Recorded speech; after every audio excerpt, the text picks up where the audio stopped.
अभी तक हमने हैलो एल्केन के रिगार्डिंग डिस्कशन किया है। आज हम कवर करने जा रहे हैं हैलो अरीन।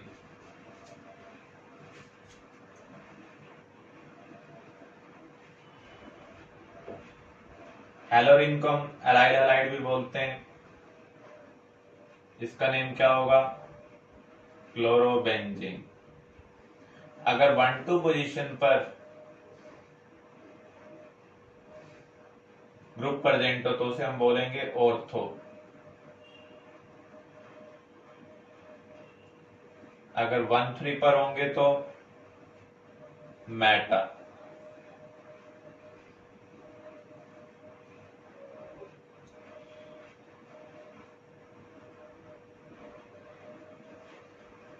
शॉर्ट फॉर्म में हम सिंपली एम लिख सकते हैं। अगर 1,4 पर प्रेजेंट है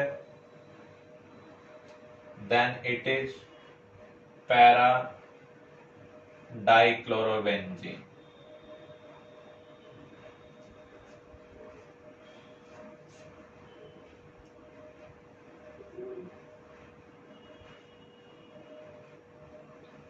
इसका नेम क्या होगा? देखो, बेंजीन के साथ जब मिथाइल होता है तो उसे हम बोलते हैं टोलुइन। टोलुइन में पैरा पोजीशन पर Cl है तो इसका कॉमन नेम क्या हो सकता है? Para chloro toluene. ये जो हमने कवर किए हैं ये कौन से हैं? Nuclear substituted. यहां पर रिंग के साथ हैलोजन कनेक्टेड है। कभी कभी हैलोजन बेंजीन की साइड चेन के साथ कनेक्टेड होता है। बेंजीन से नेक्स्ट कार्बन को हम क्या कहेंगे? बेंजाइल। इसका नेम क्या होगा? Benzyl chloride.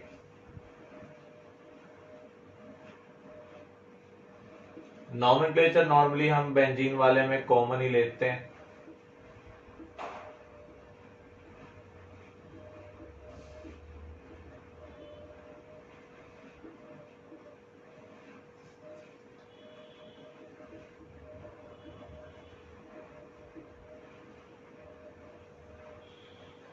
आइसोमर जब हम यहाँ पर कंसिडर कर सकते हैं, मान लीजिए आपको दे दिया जाए C6H3Cl3, तो यहाँ पर कितने टाइप के बेंजीन वाले कंपाउंड बन सकते हैं? हो सकता है तीनों Cl नेबरिंग पोजीशन पर प्रेजेंट हो। एक कॉम्बिनेशन बन सकता है 1 2 4, ये 1 2 3 है। क्या 1 2 5 का कॉम्बिनेशन बनेगा? अगर आपने Cl यहां पर लगा दिया तो 1 2 4 ही होगा।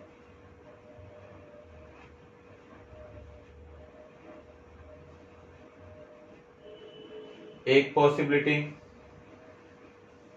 हम इसको ऐसे लगा दें 1 3 5। तो जितने भी कॉम्बिनेशन बन सकते हैं इस तरीके से हमें रीअरेंज कर कर देखने होंगे। बस आपको ध्यान रखना है लोवेस्ट लोकेंट देखना है आपको। 1 2 3, अगर आपने इन दोनों Cl को इधर लगा दिया तो भी क्या होगा? 1 2 3। तो यहाँ पर डिफरेंट टाइप के आपको कंपाउंड मिल रहे हैं जिनका मॉलिक्यूलर फार्मूला क्या है? सेम। तो ये आइसोमर्स हैं। ऐसे ही डाइक्लोरो में देखें तो ऑर्थो, मेटा, पैरा, ये भी क्या है? आइसोमर्स हैं। Preparation of hello arrange.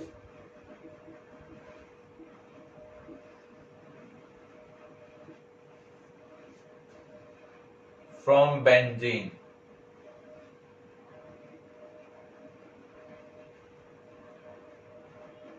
जब हम बेंजीन को हैलोजन के साथ ट्रीट करते हैं in the presence of Lewis acid,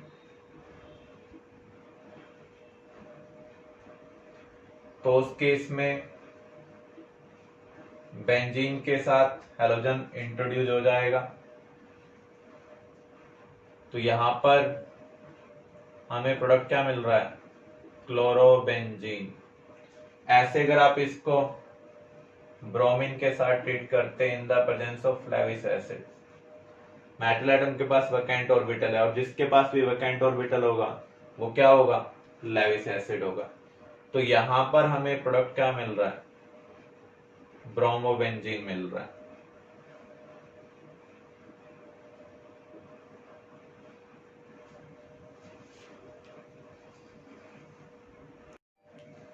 जब हम बेंजीन का हैलोजनेशन करते हैं तो मैकेनिज्म क्या फॉलो होगा, इलेक्ट्रोफिलिक एरोमेटिक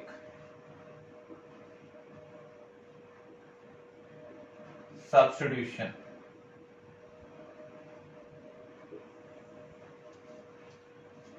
शॉर्ट फॉर्म में हम इसे ES लिखते हैं। यहां पर फर्स्ट स्टेप क्या है, जनरेशन ऑफ इलेक्ट्रोफाइल।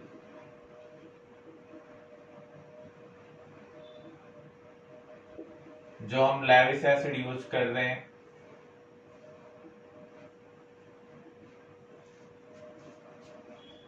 वो क्या कर रहा है, पोलराइज कर रहा है हैलोजन मॉलिक्यूल को।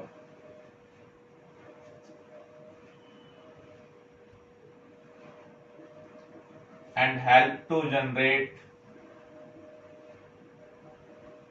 इलेक्ट्रोफाइल। जैसे हमने AlCl3 लिया था, AlCl3 क्लोरीन क्लोरीन बॉन्ड को पोलराइज करेगा, नेगेटिव पार्ट को अपने साथ अटैच कर लेगा क्योंकि यहां पर वैकेंट ऑर्बिटल है, इसको फुली फिल्ड ऑर्बिटल के साथ ओवरलैप करना है।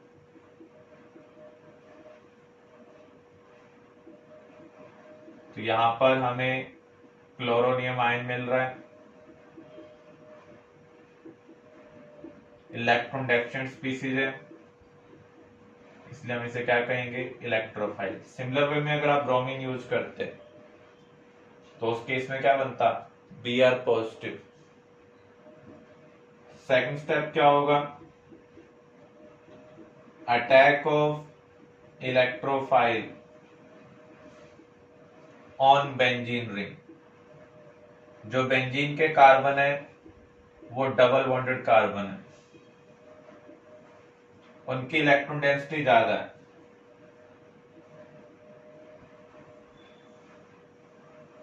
तो ये इलेक्ट्रोफाइल को अट्रैक्ट करेंगे, न्यूक्लियोफाइल को क्या करेंगे, रिपेल।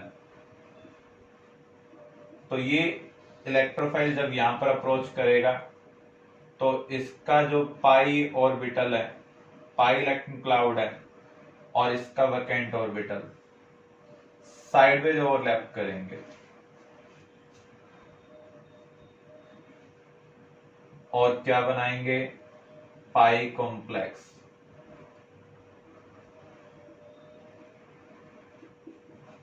क्योंकि ये साइडवेज ओवरलैपिंग की वजह से बना।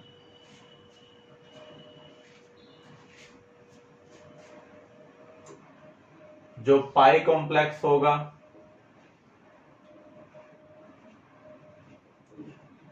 वो धीरे धीरे किस में कन्वर्ट होगा, सिग्मा कॉम्प्लेक्स में। आप ये कह सकते हैं ये फर्स्ट मीटिंग है, सिर्फ हैंडशेक हो रहा है। धीरे धीरे पाई कॉम्प्लेक्स किस में कन्वर्ट हो जाएगा, सिग्मा कॉम्प्लेक्स में कन्वर्ट हो जाएगा। सिग्मा कॉम्प्लेक्स बनाने के लिए हमें क्या करना पड़ेगा, एक पाई बॉन्ड को ब्रेक करना पड़ेगा। जिस कार्बन के पास नेगेटिव आ रहा है उसके साथ Cl पॉजिटिव कनेक्ट हो जाएगा, दूसरे कार्बन के पास क्या होगा, पॉजिटिव।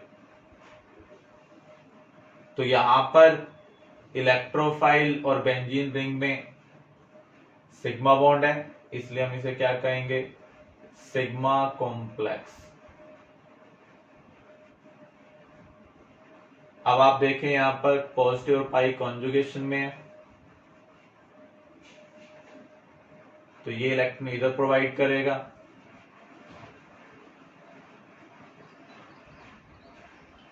यहां पर पॉजिटिव आपको ये मिल जाएगा। अगेन ये पॉजिटिव और पाई किस में है, कॉन्जुगेशन में है, तो इलेक्ट्रॉन का माइग्रेशन होगा फ्रॉम रिच टू पुअर, आपको क्या मिलेगा,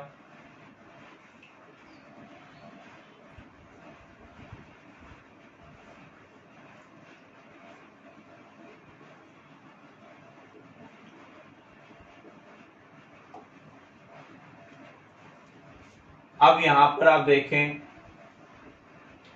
sp2 कार्बन के नेबर में sp3 कार्बन है, जब भी ऐसा होता है तो sp3 कार्बन के जो कार्बन हाइड्रोजन सिग्मा बॉन्ड होता है वो वीक हो जाता है, इस इफेक्ट को हम क्या बोलते हैं, हाइपर कॉन्जुगेशन। तो इमीडिएटली ये इलेक्ट्रॉन यहां प्रोवाइड करेगा और यहां से H+ निकल जाएगा, तो आप देख सकते हैं आपको प्रोडक्ट क्या मिल रहा है, क्लोरोबेंजीन। Cl पॉजिटिव ने H+ को रिप्लेस किया है, तो इसलिए हम इसे क्या बोल रहे हैं, सब्स्टिट्यूशन। इलेक्ट्रोफाइल ने रिप्लेस किया है, इसलिए हम इसे इलेक्ट्रोफिलिक बोल रहे हैं। एरोमेटिक कंपाउंड में ऐसा हो रहा है, इसलिए हम इसे बोल रहे हैं इलेक्ट्रोफिलिक एरोमेटिक सब्स्टिट्यूशन।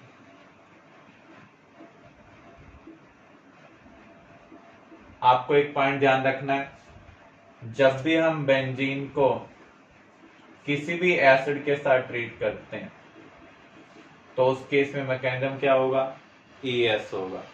या फिर आप ये कहें अगर किसी रिएक्शन के अंदर हम बेंजीन की हाइड्रोजन को हटा रहे हैं तो उस केस में जो मैकेनिज्म है वो क्या होगा, ES होगा।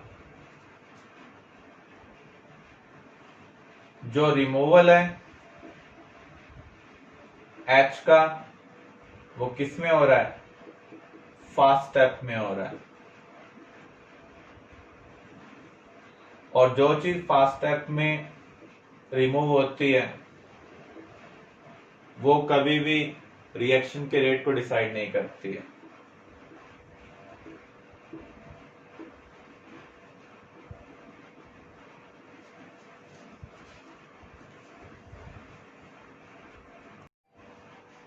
ES का जो मैकेनिज्म है वो हमें बोर्ड पॉइंट ऑफ व्यू से कवर नहीं करना है, सिर्फ कॉम्पिटिटिव पॉइंट ऑफ व्यू से कवर करना है।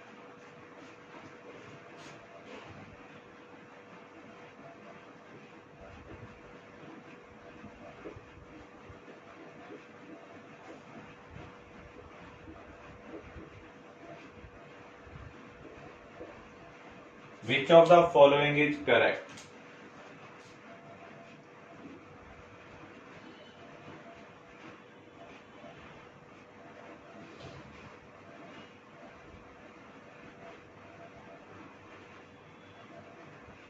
हमें एक कंपाउंड दिया हुआ है बेंजीन, इसको हम ट्रीट कर रहे हैं क्लोरीन के साथ इन the presence of anhydrous AlCl3।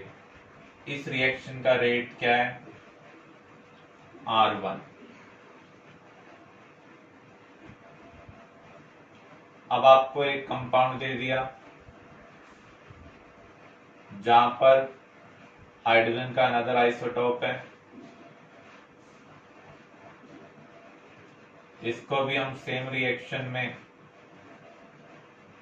Use कर रहे हैं। यहां पर हमें रेट मिल रहा है R2।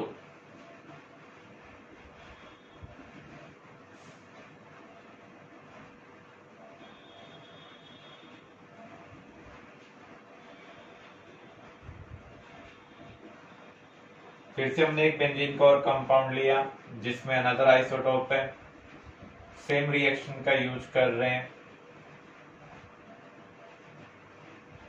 यहां पर रिएक्शन का रेट है R3।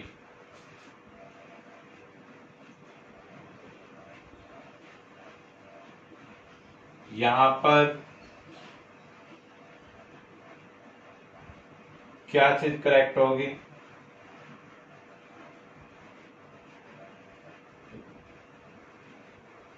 ये हमें आइडेंटिफाई करना है। देखो यहां पर हम क्या कर रहे हैं, बेंजीन वाले कंपाउंड को एसिड के साथ ट्रीट कर रहे हैं। जब भी आप बेंजीन वाले कंपाउंड को एसिड के साथ ट्रीट करेंगे तो ES होगा। ES में जो इलेक्ट्रोफाइल है वो H पॉजिटिव को रिप्लेस कर रहा है। यहाँ पर इलेक्ट्रोफाइल Cl पॉजिटिव है, यहाँ भी Cl पॉजिटिव, यहाँ भी क्या है Cl पॉजिटिव। यहाँ H प्लस को रिमूव करेगा, यहाँ D पॉजिटिव को, और यहाँ पर T पॉजिटिव को। लेकिन अभी हमने मैकेनिज्म में कवर किया है, जो H है उसका रिमूवल कहां पर हो रहा है, फास्ट स्टेप में हो रहा है, और जो चीज फास्ट स्टेप में रिमूव होती है वो रेट को डिसाइड नहीं करती है। तो यहाँ पर तीनों का रेट क्या होना चाहिए, सेम होना चाहिए। तो ऐसा क्वेश्चन कॉम्पिटिटिव एग्जाम में पूछा जाएगा, बोर्ड एग्जाम में नहीं आएगा।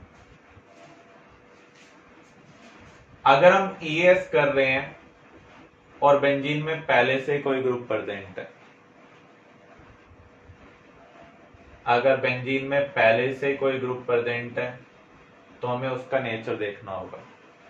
अगर वो ग्रुप ERG हो, अगर वो ग्रुप क्या हो, ERG, तो उस केस में जो इनकमिंग इलेक्ट्रोफाइल है वो कहां पर डायरेक्ट होगा, ऑर्थो एंड पैरा पर।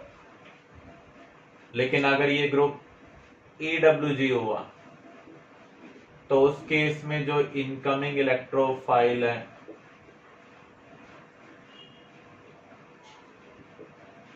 वो डायरेक्ट होगा मेटा पोजीशन पर। अब हम कैसे डिसाइड करेंगे ग्रुप ERG है या फिर EWG है?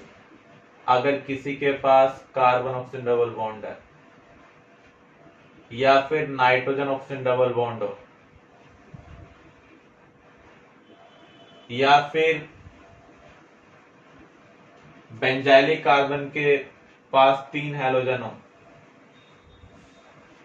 या ग्रुप के पास पॉजिटिव हो जो बेंजीन से जस्ट कनेक्टेड है, ये सब ग्रुप EWG ग्रुप होते हैं। EWG ग्रुप करते क्या है, produce positive charge at ortho and para by resonance। Resonance की वजह से ये ऑर्थो और पैरा पोजीशन पर पॉजिटिव चार्ज प्रोड्यूस करते हैं। इलेक्ट्रोफाइल के पास भी कौन सा चार्ज होता है, पॉजिटिव। तो पॉजिटिव कभी भी पॉजिटिव चार्ज के ऊपर अप्रोच नहीं करेगा क्योंकि वो रिपेल करते हैं। तो ये कहां पर आएगा, न्यूट्रल पोजीशन पर या नेगेटिव पर। इसमें जो मेटा पोजीशन है वो न्यूट्रल है, तो जब ग्रुप EWG लगा होगा तो उस केस में इनकमिंग इलेक्ट्रोफाइल मेटा पोजीशन पर आएगा। इसलिए हम EWG ग्रुप को क्या बोलते हैं, मेटा डायरेक्टिंग ग्रुप। हम चेक भी कर लेते हैं कैसे पॉजिटिव आ रहा है।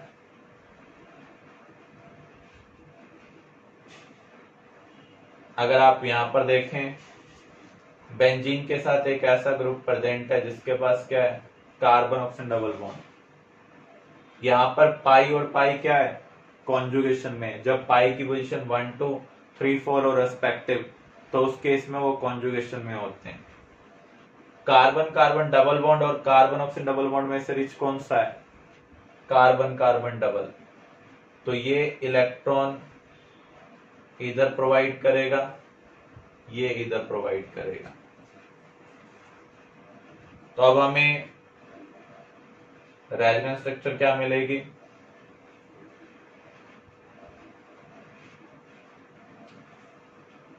देखो जिस पोजीशन ने इलेक्ट्रॉन दिया उसके पास पॉजिटिव, इन दोनों बॉन्ड को हमने डिस्टर्ब ही नहीं किया, तो ये वैसे के वैसे रहेंगे। एक टाइम में 2 पाई बॉन्ड ही कॉन्जुगेशन में होंगे, 2 से ज्यादा पाई बॉन्ड कॉन्जुगेशन में नहीं होंगे। यहां पर आप देखें पॉजिटिव पाई किस में है, कॉन्जुगेशन में, तो ये इलेक्ट्रॉन इधर प्रोवाइड करेगा,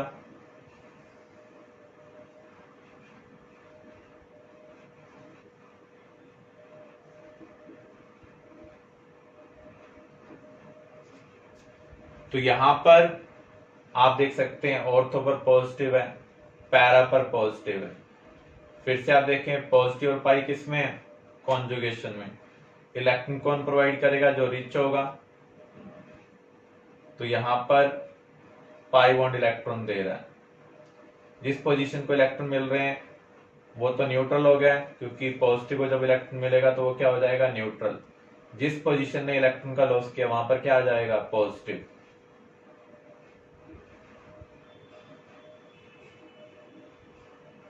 अब आप देखें पॉजिटिव और पाई किस में है, कॉन्जुगेशन में है। तो ये इलेक्ट्रॉन इधर देगा, ये इधर दे देगा।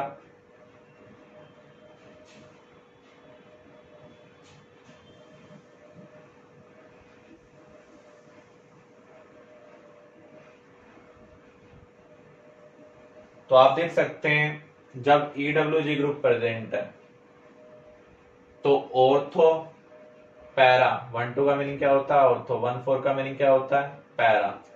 ऑर्थो और पैरा पोजीशन पर पॉजिटिव चार्ज आ रहा है, तो इसका मीनिंग इलेक्ट्रोफाइल ऑर्थो और पैरा पर अटैक नहीं कर पाएगा, उसको न्यूट्रल पोजीशन पर अटैक करना होगा। न्यूट्रल पोजीशन कौन सी है, मेटा। इसलिए EWG ग्रुप क्या है, मेटा डायरेक्टिंग है। अब ERG ग्रुप हम कैसे डिसाइड करेंगे, जिनके पास नेगेटिव होगा, लोन पेयर होगा, कार्बन कार्बन डबल बॉन्ड हो, बेंजाइलिक हाइड्रोजन हो,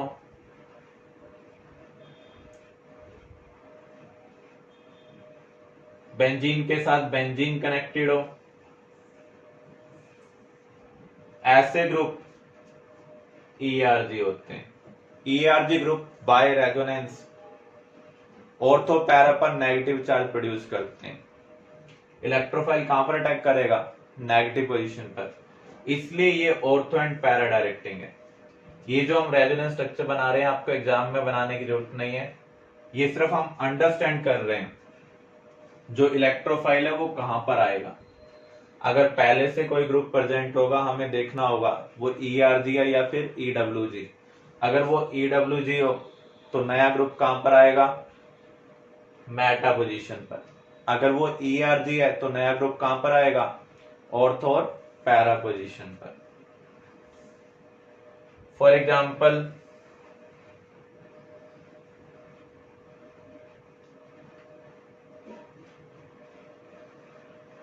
अब जो हमने बेंजीन के साथ ग्रुप कनेक्ट किया है वहां ऑक्सीजन के पास क्या है, लोन पेयर। जब एक एटम के पास लोन पेयर हो उसके रेस्पेक्ट में सेकंड थर्ड पोजीशन पर पाई बॉन्ड हो तो कॉन्जुगेशन होगा। मान लीजिए ये फर्स्ट पोजीशन है, ये सेकंड है और ये क्या है, थर्ड। तो यहां पर इस लोन पेयर और पाई में कॉन्जुगेशन है, क्या इधर कॉन्जुगेशन होगा, या फर्स्ट पर तो लोन पेयर है लेकिन सेकंड और थर्ड के बीच में कोई पाई बॉन्ड नहीं है। तो इसका मीनिंग इस लोन पेयर का इस पाई के साथ कॉन्जुगेशन है। लोन पेयर और पाई में रिच कौन है, लोन पेयर। तो इलेक्ट्रॉन कौन प्रोवाइड करेगा, लोन पेयर प्रोवाइड करेगा। तो अब न्यू स्ट्रक्चर क्या बनेगी,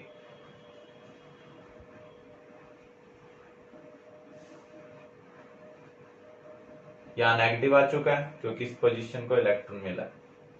इसका एक बॉन्ड नया बन रहा है, एक पुराना टूट रहा है, तो ये न्यूट्रल का न्यूट्रल रहेगा। ऐसे नेगेटिव पाई किस में है, कॉन्जुगेशन में है। रिच कौन है, नेगेटिव। तो इलेक्ट्रॉन कौन प्रोवाइड करेगा, नेगेटिव प्रोवाइड करेगा।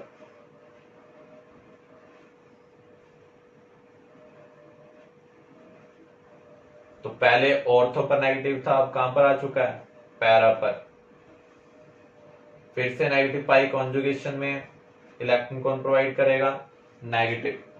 तो यहां पर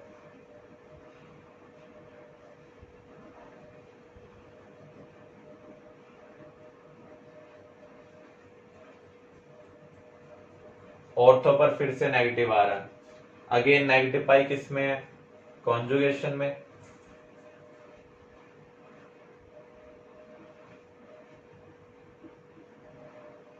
तो हम यहां पर क्या देख रहे हैं, जो ERG ग्रुप है वो इलेक्ट्रॉन प्रोवाइड करते हैं बेंजीन रिंग को, ऑर्थो पैरा पर नेगेटिव चार्ज प्रोड्यूस कर रहे हैं, इसलिए जो इलेक्ट्रोफाइल है वो ऑर्थो या फिर पैरा पर आएगा। जबकि EWG ग्रुप ऑर्थो पैरा पर पॉजिटिव प्रोड्यूस कर रहे हैं, पॉजिटिव के ऊपर इलेक्ट्रोफाइल अटैक नहीं कर सकता है, वो फिर न्यूट्रल के ऊपर आएगा। मेटा पोजीशन यहाँ पर क्या है, न्यूट्रल है, इसलिए EWG ग्रुप क्या है, मेटा डायरेक्टिंग है।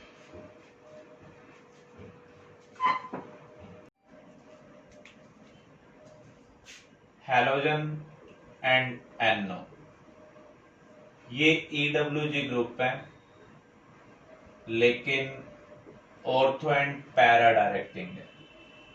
इसका रीजन क्या है, जो हैलोजन है वो -I शो करते हैं, हैलोजन के पास लोन पेयर प्रेजेंट है, ऐसे ही NO के पास भी लोन पेयर नाइट्रोजन के ऊपर प्रेजेंट है।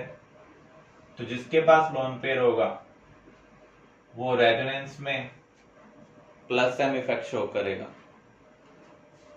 नॉर्मली MI से ज्यादा होता है, लेकिन हैलोजन और NO के केस में IN से ज्यादा है। I का साइन क्या है, नेगेटिव। अगर नेगेटिव वाला डोमिनेंट हो तो उसे हम क्या कहेंगे, EWG। लेकिन +M इफेक्ट की वजह से ये ऑर्थो और पैरा पोजीशन पर नेगेटिव चार्ज प्रोड्यूस करेगा, इसलिए जो हैलो और इन होते हैं वो ऑर्थो एंड पैरा डायरेक्टिंग होते हैं इन इलेक्ट्रोफिलिक एरोमेटिक सब्स्टिट्यूशन। तो एग्जाम में क्वेश्चन भी आ सकता है, जो क्लोरीन है वो EWG ग्रुप है लेकिन ऑर्थो एंड पैरा डायरेक्टिंग है, तो इसका रीजन हम क्या लिखेंगे, due to +M effect chlorine produce negative charge at ortho and para position.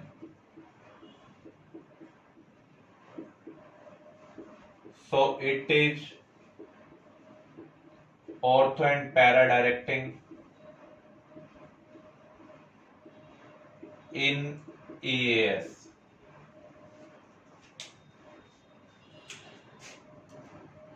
Reactivity कभी भी हमसे पूछ ली जाए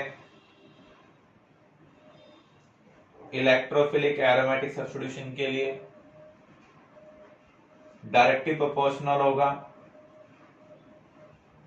ERG नेचर ऑफ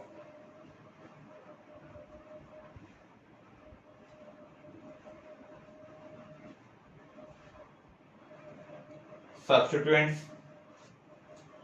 जो ग्रुप ERG नेचर शो करते हैं वो बेंजीन के नेगेटिव चार्ज को बढ़ाते हैं, इलेक्ट्रॉन डेंसिटी को बढ़ाते हैं। तो जितनी ज्यादा इलेक्ट्रॉन डेंसिटी होगी उतना स्ट्रांगली वो इलेक्ट्रोफाइल को अट्रैक्ट करेगा, जितना स्ट्रांगली इलेक्ट्रोफाइल को अट्रैक्ट करेगा उतनी ज्यादा रिएक्टिविटी होगी। और जिसका EWG नेचर ज्यादा होगा वो इलेक्ट्रॉन डेंसिटी को कम करेगा, यानी अब बेंजीन रिंग इलेक्ट्रोफाइल को कम अट्रैक्ट करेगी, तो रिएक्टिविटी भी क्या होगी, कम होगी।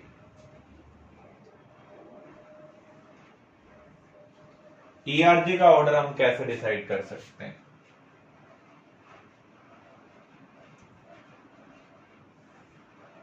नेगेटिव वाला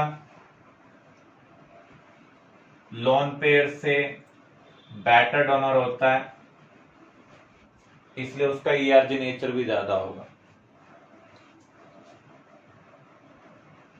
अगर एक जगह नाइट्रोजन डोनर है और दूसरी जगह ऑक्सीजन है तो बेटर ERG कौन होगा, जिसकी इलेक्ट्रोनेगेटिविटी कम होगी। इन दोनों के पास लोन पेयर है, लेकिन जो नाइट्रोजन है वो बेटर ERG होगा। इसका रीजन क्या है, ये लेस इलेक्ट्रोनेगेटिव है then oxygen. Next case, lone pair in conjugation. अगर किसी केस में लोन पेयर कॉन्जुगेशन में है तो उसकी electron density free lone pair से क्या होगी, कम होगी, तो उसका ERG नेचर भी क्या होगा, कम होगा। इसके बाद जो कार्बन कार्बन डबल बॉन्ड है, यहां पर पाई इलेक्ट्रॉन है, पाई बॉन्ड इजिली ब्रेक हो सकता है, ये इजिली इलेक्ट्रॉन प्रोवाइड कर सकता है, लेकिन लोन पेयर के कंपैरिजन में इजिली इलेक्ट्रॉन प्रोवाइड नहीं करेगा। इसके बाद एल्काइल ग्रुप, देखो यहां तक ये सब क्या शो कर रहे हैं, प्लस एम इफेक्ट शो कर रहे हैं। इसके बाद जो एल्काइल ग्रुप है, अगर उनके पास बेंजाइलिक हाइड्रोजन है तो उस केस में वो हाइपर कॉन्जुगेशन के थ्रू इलेक्ट्रॉन प्रोवाइड करेंगे। तो जितने ज्यादा बेंजाइलिक कार्बन के पास हाइड्रोजन होंगे उतना ज्यादा ईआरजी नेचर होगा। यहां पर और हैलोजन भी आ सकते हैं। तो सबसे ज्यादा नेगेटिव का, then lone pair in conjugation, then carbon carbon double bond, then alkyl group with benzylic hydrogen. जितने कम बेंजाइलिक हाइड्रोजन होंगे उतना कम ईआरजी नेचर होगा। अगर दो केस आपको सेम मिल जाएं तो आपको देखना है किसकी इलेक्ट्रोनेगेटिविटी कम है। जिसकी इलेक्ट्रोनेगेटिविटी कम होगी वो क्या होगा, बेटर ईआरजी होगा। ऐसे ही ईडब्ल्यूजी नेचर आपको डिसाइड करना पड़े।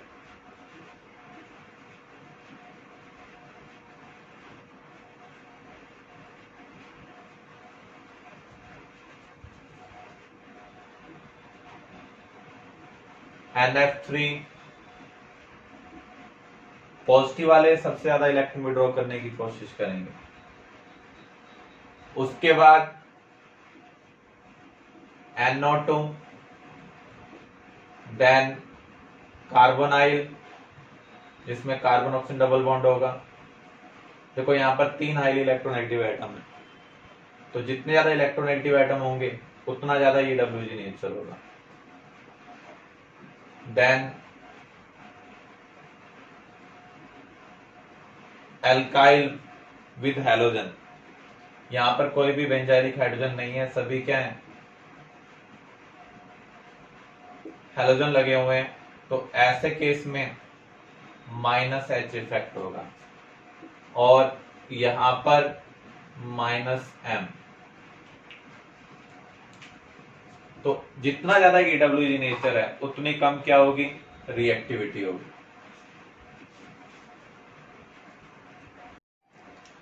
तो आपसे क्वेश्चन पूछा जा सकता है, arrange the following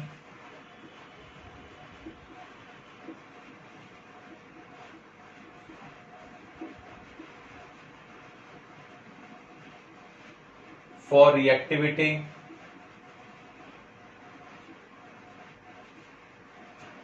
towards EAS। एक आपको दिया हुआ है क्लोरोबेंजीन,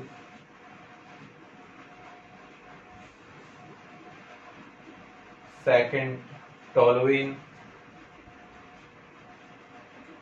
थर्ड इथाइल बेंजीन,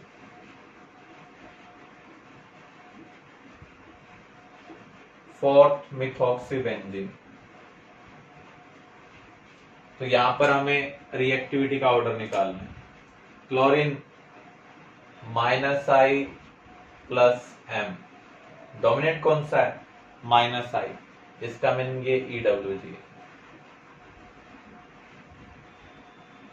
जो बेंजीन से नेक्स्ट कार्बन होता है वहां पर हाइपर कॉन्जुगेशन की कंडीशन सेटिस्फाई हो सकती है। देखो ये sp2 कार्बन है, ये sp3 कार्बन है। जब भी sp2 कार्बन के साथ sp3 कार्बन कनेक्टेड होता है तो उस केस में sp3 carbon hydrogen bond weak हो जाता है और ये वीक बॉन्ड इलेक्ट्रॉन प्रोवाइड करता है। इस इफेक्ट को हम क्या बोलते हैं, हाइपर कॉन्जुगेशन। तो यहां पर ये +H प्लस I शो कर रहा है, तो ये कौन सा नेचर शो करेगा, ERG। यहां पर 3 बेंजाइलिक हाइड्रोजन है, 3 हाइपर कॉन्जुगेशन वाली हाइड्रोजन है। इस केस में कितनी है, 2, तो ये भी ERG शो कर रहा है। इस केस में देखें यहां पर लोन पेयर है, जिसके पास लोन पेयर होगा वो +M शो करेगा। सिर्फ हैलोजन और NO के केस में I डोमिनेंट होता है, अदर केस में M डोमिनेंट होता है। सबसे ज्यादा कौन सा इफेक्ट डोमिनेट करता है? M, फिर H, फिर I। तो यहां पर आप देखें M वाला इफेक्ट है, तो इसका ERG क्या होगा? मैक्सिमम। इसका ERG और इसके ERG का हम कंपैरिजन करें, यहाँ पर 3 हाइपर कॉन्जुगेशन वाली हाइड्रोजन है, यहाँ पर 2 ही हाइड्रोजन प्रेजेंट है इस कार्बन के साथ, तो इसका जो ERG है इंटरमीडिएट है, इसका जो ERG है वो क्या होगा? मिनिमम होगा। और ये क्या शो कर रहा है? EWG। रिएक्टिविटी ERG के डायरेक्टली प्रोपोर्शनल है, EWG के क्या है? Inversely proportional. तो यहाँ पर रिएक्टिविटी ऑर्डर क्या होगा? सबसे ज्यादा D की reactivity, then B, then C, then A। इस तरीके से हम इलेक्ट्रोफिलिक एरोमेटिक सब्स्टिट्यूशन के लिए रिएक्टिविटी ऑर्डर फाइंड आउट कर सकते हैं। अगर हम क्लोरोबेंजीन को क्लोरीन के साथ ट्रीट करते हैं in the presence of anhydrous AlCl3, तो उस केस में AlCl3 क्या करेगा? Cl नेगेटिव को रिमूव करेगा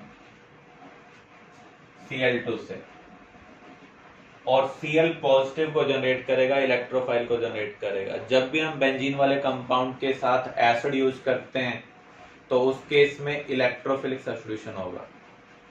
ये ग्रुप कौन सा है? ऑर्थो एंड पैरा डायरेक्टिंग, क्योंकि यहाँ पर हैलोजन के पास क्या प्रेजेंट है? Lone pair.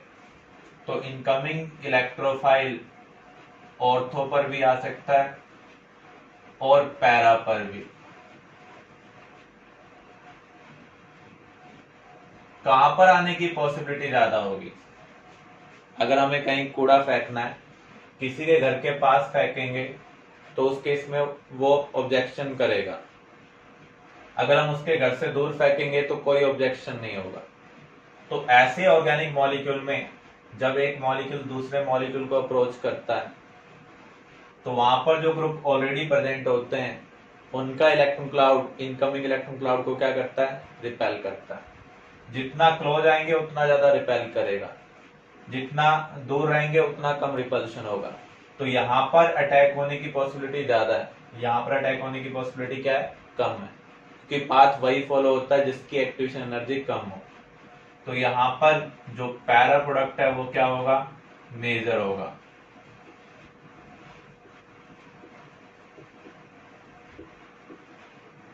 इसका रीजन हम क्या लिखेंगे? Due to low steric हिड्रांस।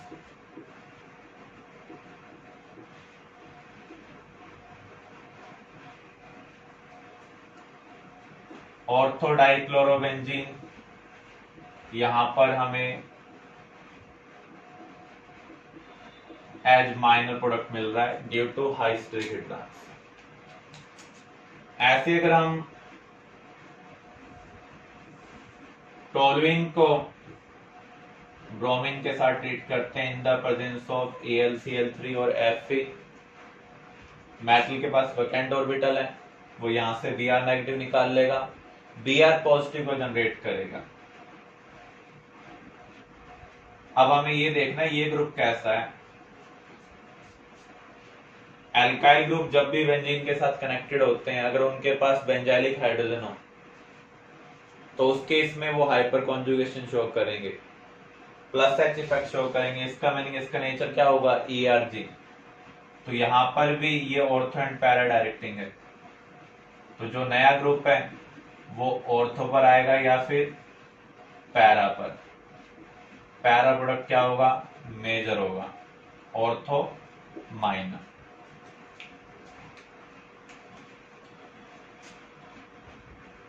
अगर हमारे पास 2 रिंग प्रेजेंट है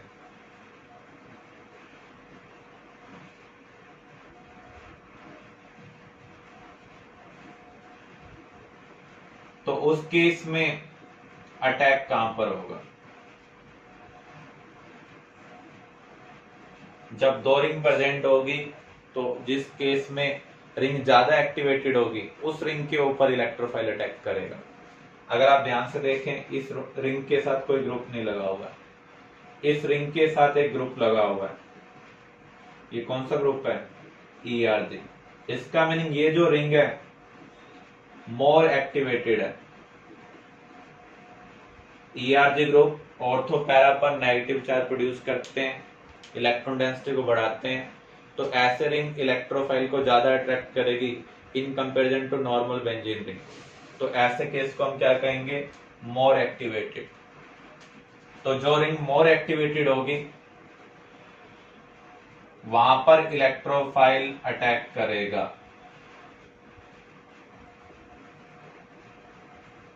तो यहां पर इलेक्ट्रोफाइल क्या है? Cl पॉजिटिव, क्योंकि AlCl3 यहां से Cl नेगेटिव निकाल लेगा। तो ये ऑर्थो और पैरा डायरेक्टिंग है, पैरा पोजीशन तो ब्लॉक्ड है, तो ये कहां पर अटैच होगा? ऑर्थो पर। ऐसे क्वेश्चन सिर्फ कॉम्पिटिटिव एग्जाम में आएंगे, बोर्ड एग्जाम में नहीं आएंगे। ये बोर्ड एग्जाम में आ सकते हैं।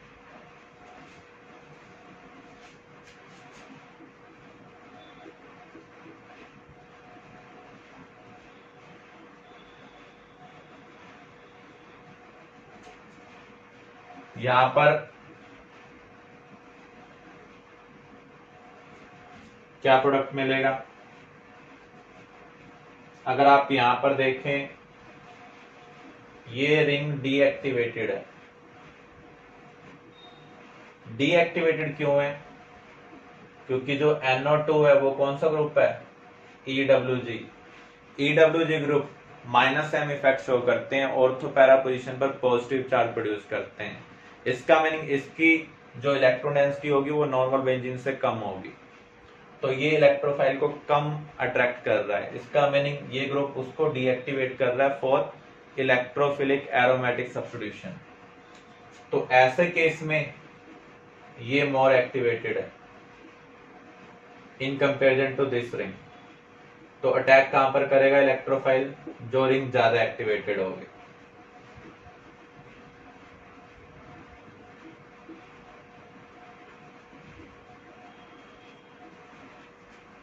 तो यहां पर ये पाई और पाई कॉन्जुगेशन में, इसका मीनिंग ये ERG की तरह बिहेव करेगा इस रिंग के लिए।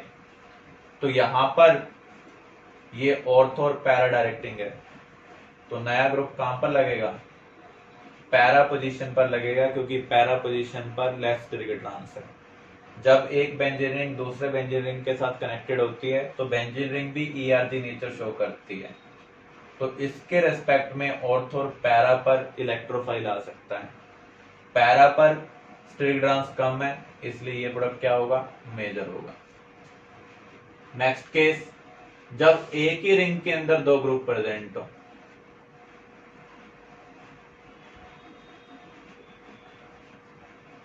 जब एक ही रिंग के अंदर दो ग्रुप प्रेजेंट हो तो हमें चेक करना है वो किस टाइप के ग्रुप है। अगर दोनों ERG हैं, दोनों क्या है?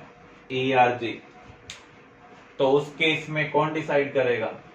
बेटर ERG डिसाइड करेगा। अब हमें देखना होगा इन दोनों में से किसका ERG नेचर ज्यादा है। इसके पास लोन पेयर है तो ये +M इफेक्ट शो करेगा। इसके पास बेंजाइलिक हाइड्रोजन है तो ये +H शो करेगा। M और H में से ज्यादा कौन सा होता है? M, तो ये बेटर ERG है। तो इसके रेस्पेक्ट में ऑर्थो या पैरा पर इलेक्ट्रोफाइल जाएगा। मान लीजिए हम इसको ट्रीट कर रहे हैं Br2Fe के साथ, तो इलेक्ट्रोफाइल क्या है? Br positive. तो इसके रेस्पेक्ट में ऑर्थो पैरा पर Br जा सकता है। पैरा तो ब्लॉक्ड है, इसका मीनिंग जो इलेक्ट्रोफाइल है वो इसके रेस्पेक्ट में कहां पर जाएगा? ऑर्थो पर। तो ये आपका आंसर होगा।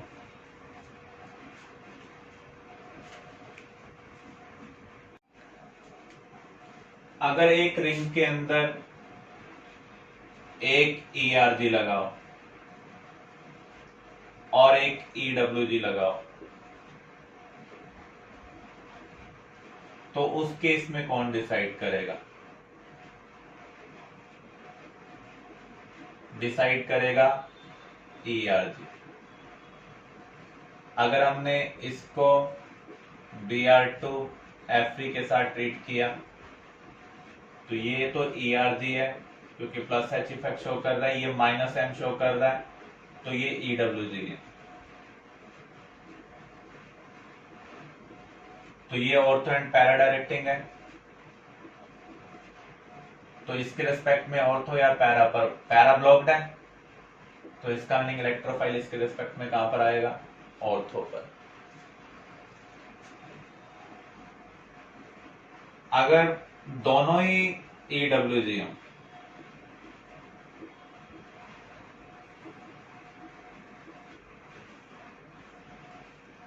तो जो बेटर EWG होगा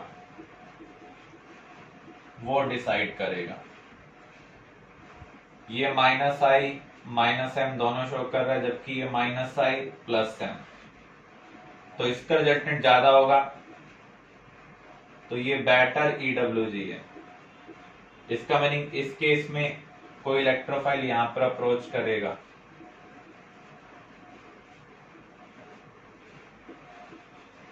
तो कौन डिसाइड करेगा, M02। ये मेटा डायरेक्टिंग है तो यहां पर आ जाएगा। तो इस तरीके से हम डिसाइड करेंगे इलेक्ट्रोफिलिक एरोमेटिक सब्स्टिट्यूशन।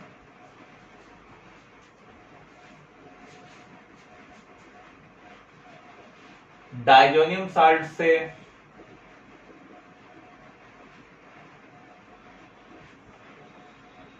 भी हम हैलोजन डेरिवेटिव को प्रिपेयर कर सकते हैं। अगर हम डाइजोनियम साल्ट को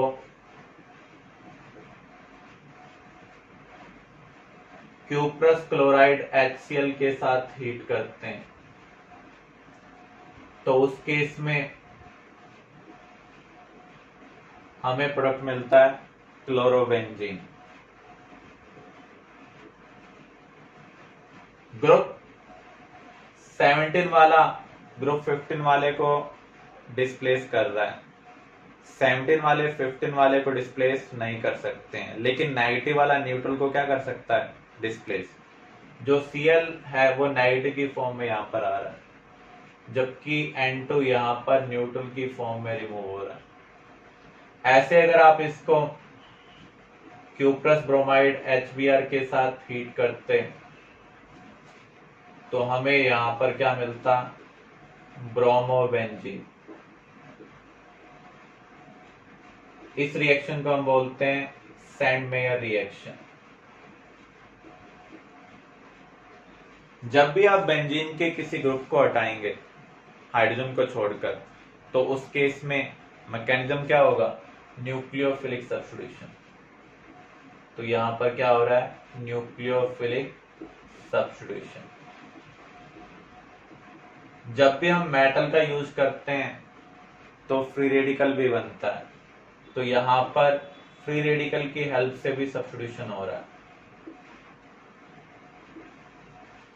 मैकेनिज्म हम देखते हैं, मैकेनिज्म आपको बोर्ड एग्जाम के लिए करने की जरूरत नहीं है, कॉम्पिटिटिव में ब्रीफली आपको पता होना चाहिए। देखो यहां पर जो हम कॉपर ले रहे हैं वो कौन सा है, क्यूप्रस है, +1। ये +1 से +2 में कन्वर्ट होगा और इलेक्ट्रॉन का लॉस करेगा। मेटल की प्रॉपर्टी होती है इलेक्ट्रॉन का लॉस करना। अब यहां पर ये इलेक्ट्रॉन डाइजोनियम ग्रुप को अप्रोच करेगा, इस बॉन्ड का होमोलाइटिक फिजन होगा।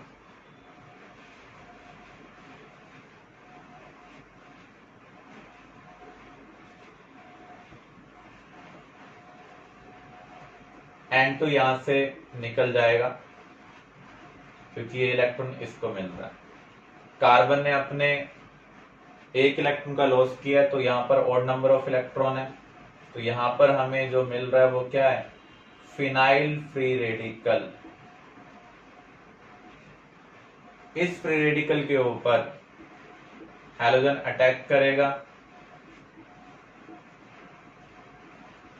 और जो इलेक्ट्रॉन एक्स्ट्रा वो निकल जाएगा। अब ये इलेक्ट्रॉन वापस क्यूप्रिक आयन गेन करेगा, क्यूप्रस आयन में कन्वर्ट हो जाएगा। अगर आप ध्यान से देखें, यहाँ पर जो क्यूप्रस आयन है वो किसका काम कर रहा है? कैटलिस्ट का काम कर रहा है। ये प्रोसेस में पार्टिसिपेट तो कर रहा है, लेकिन इसका जो केमिकल कंपोजिशन है वो क्या है? सेम है। कोई भी कैटलिस्ट अपनी ऑक्सीडेशन स्टेट को चेंज करता है और रिएक्शन को एक अलग पाथ प्रोवाइड करता है जहां पर एनर्जी रिक्वायरमेंट कम होती है।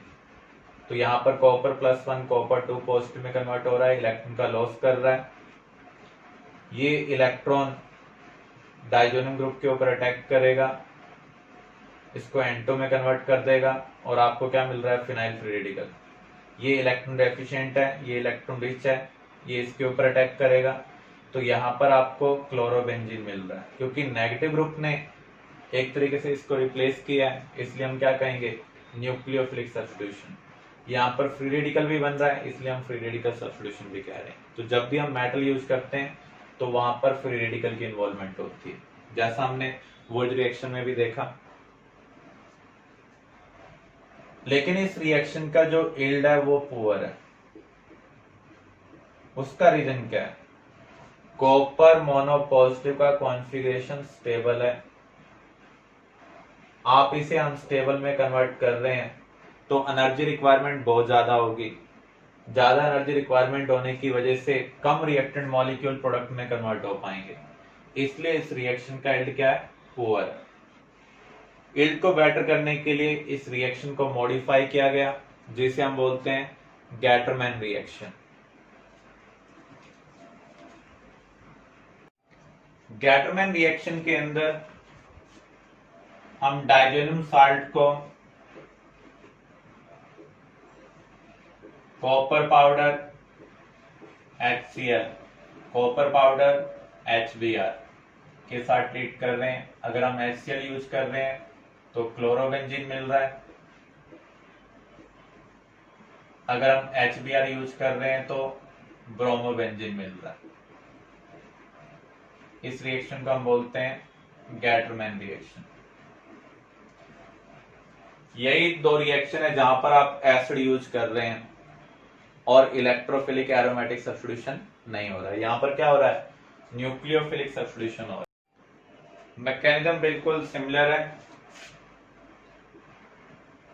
अगेन आपको ये मैकेनिज्म बोर्ड एग्जाम के लिए नहीं करना है, कॉम्पिटिटिव के लिए भी इंट्रोडक्टरी आपको पता होना चाहिए। तो यहाँ पर जो मेटल है उसकी प्रॉपर्टी है इलेक्ट्रॉन का लॉस करना।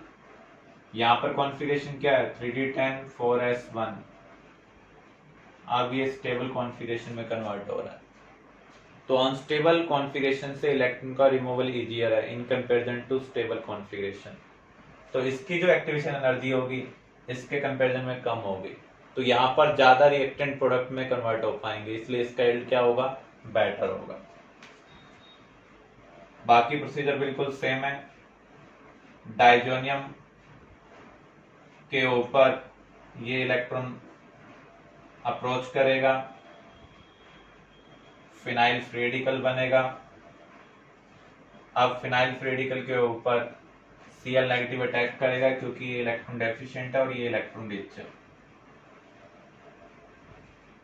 तो यहाँ पर ये क्लोरोबेंजीन में कन्वर्ट हो गया और इलेक्ट्रॉन का लॉस हो गया।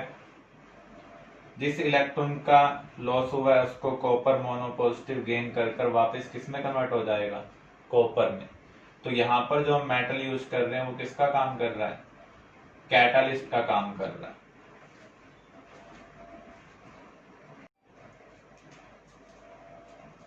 आयोडोबेंजीन हम कैसे बना सकते हैं? डाइजोनियम साल्ट को, ये है बेंजीन डाइजोनियम क्लोराइड, इसको हम एक्वस पोटेशियम आयोडाइड के साथ हीट करेंगे। I नेगेटिव स्ट्रॉन्ग न्यूक्लियोफाइल है, इजिली इसको रिप्लेस कर देगा। तो यहां पर हमें आयोडोबेंजीन मिल रहा है। फ्लोरोबेंजीन को हम कैसे बना सकते हैं? डाइजोनियम साल्ट को पहले हम ट्रीट कर रहे हैं फ्लोरोबोरिक एसिड के साथ।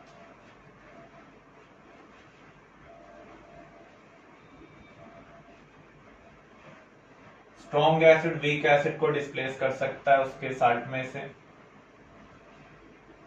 तो हमें एक नया साल्ट मिल रहा है जो कि सॉलिड की फॉर्म में है।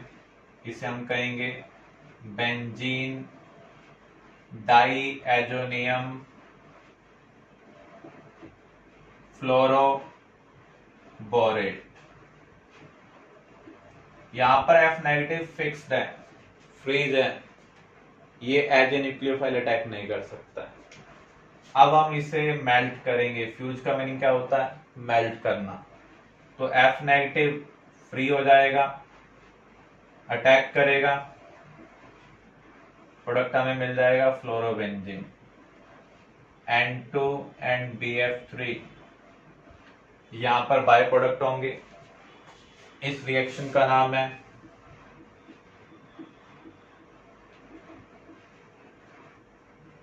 बाल शक्तिमान रिएक्शन। मैंने इसका निकनेम रखा है ताकि आपको इजीली रिमेंबर हो जाए। जब आप डाइजोनियम साल्ट से फ्लोरोबेंजीन बनाते हैं तो इस रिएक्शन को हम बोलते हैं बाल शक्तिमान रिएक्शन। तो इसका आपको कैसे याद रखना है? बाल शक्तिमान रिएक्शन।